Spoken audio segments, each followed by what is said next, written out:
Good morning, students. Moving ahead with part 2 of chapter 11, the United Nations UN. See, these are the organs of the United Nations. See, the objective that are released by the 6 organs of UN. So, 6 organs of United Nations. First one is Secretariat. Secretariat, they implements the decision taken by the various organs of UN. The second one is General Assembly. See, the organization of countries to discuss and solve international issues. And the third one is Secretary Council. It works to safeguard international peace and security. They does this type of work. And fourth one is International Court of Justice. They do, they solve disputes among the member nations. And when we talk about the fifth one, trusteeship councils, it helps nations to acquire freedom from foreign rules. And the sixth one, economic and social council.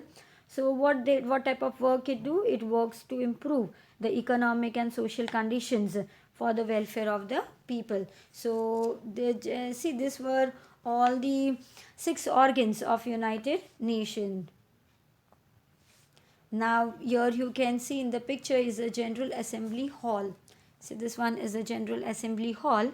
Now we will discuss about it. It's the biggest organ of the UN, which can also be called as the World Parliament.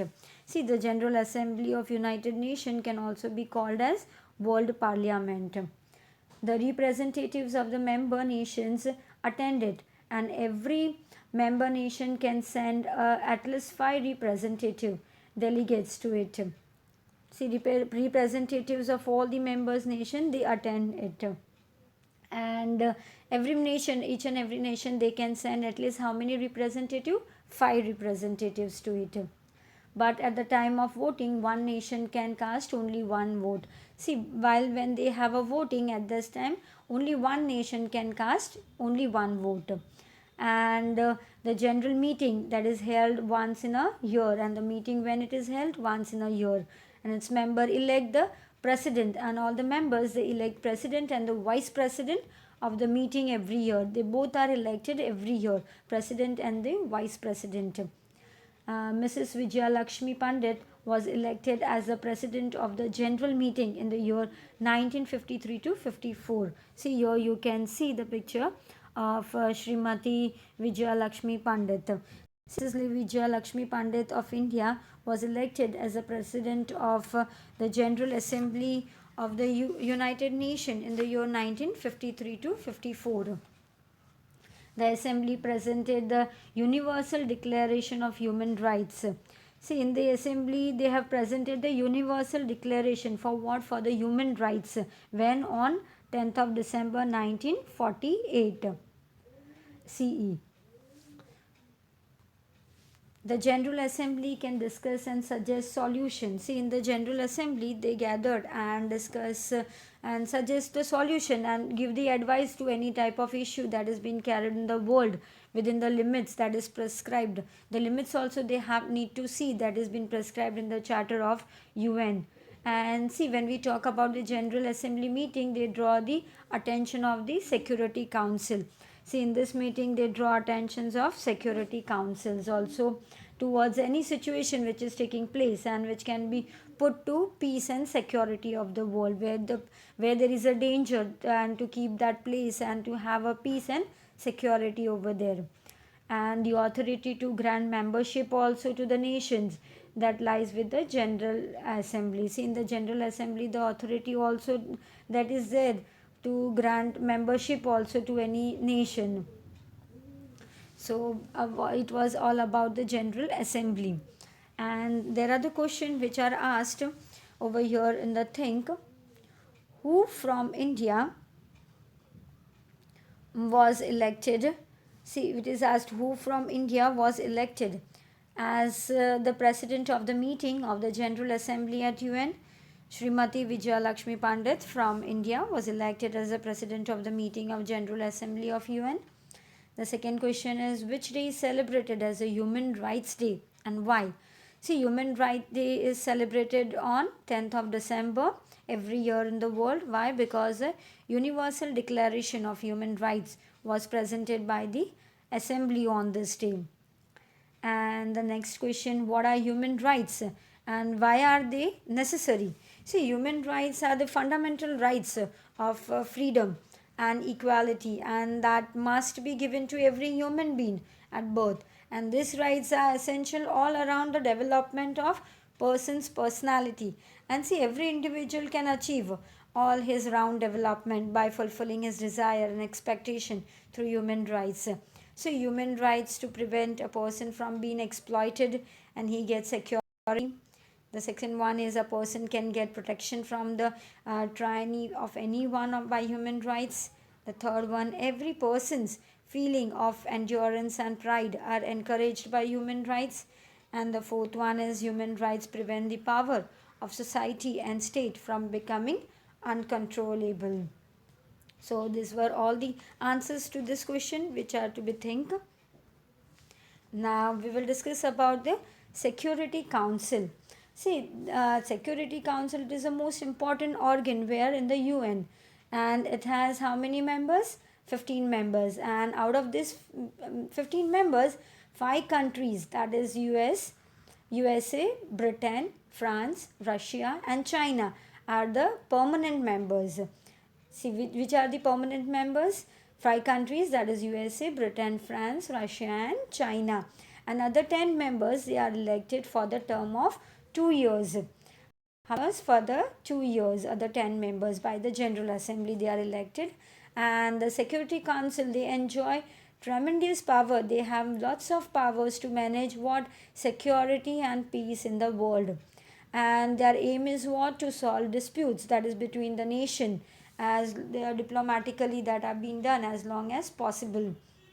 And the head of the United Nations is known as the Secretary General. See, who is known as the head of the United Nations? Secretary General. And he is appointed by whom? By the General Assembly at the recommendation of the Security Council. Because in the recommendation of Security Council, the Secretary General is being appointed, and he works as a Chief Administrative Officer of UN.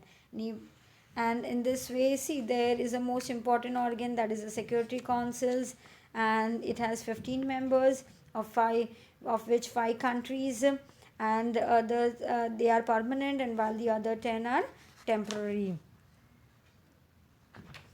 And see, the Security Council, they enjoys tremendous power to manage peace and security in the world. And the head of UN is known as Secretary General, and he is appointed by General Assembly on the recommendation of Secretary Council. So over here now other few questions are asked. How does the Security Council bring peaceful solution in case of dispute, that is between the two nations?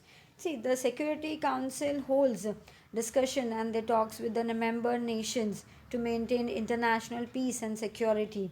If war has taken place between any member nations, it tries to bring to an end by negotiation. So see, if their internal threat to peace is created within any member nation, the Security Council holds discussions with the head of that nation and visit it and tries to establish peace by holding meetings. And second question is, what is done by the Security Council in a situation when a quarrelsome nation disrespects the resolution of the UN? See, if the quarrelsome nation disrespect the resolution of UN, the Security Council can order the member nation to send military troops to that nation. And the third question, what are the functions of the Secretary General of the UN, and who is the recent Secretary General of the UN? See, the Secretary General of the UN conducts the meeting of the assembly that is held in the month of September every year, and he executes duties as the main administrative officer of the UN, and he also guides the special bodies of the UN about the problems in the world, and if any emergency situation that arise in the world, and if it is discussions are necessary, he can call an emergency meeting also of General Assembly, that is within the 24 hours. And at present, that is in 2007, the Secretary General of the UN is Ban Ki-moon of Korea. He was re-elected to the post in 2011. And now moving ahead, what is veto? See, the power, veto power or a right to deny uh, is a negative vote that is casted against a proposal in the Security Council. See, it's one type of a negative vote that has been casted in the Security Council, and it is necessary for all the 5 permanent members of the Security Council to agree over any decision. They have to agree with the decision, and the resolution doesn't pass if any of the 5 member uses veto. And see, the solution cannot pass if any of the member does not pass it does not agree with this. See, when we talk about veto power or right to deny, it is a negative vote cast against a proposal made that is made in the Security Council, and all 5 permanent members who have the veto power must agree over any decision, and if not, they can cast a negative vote, and the decision or resolution cannot be passed. So that was all about till here. Thank you for listening.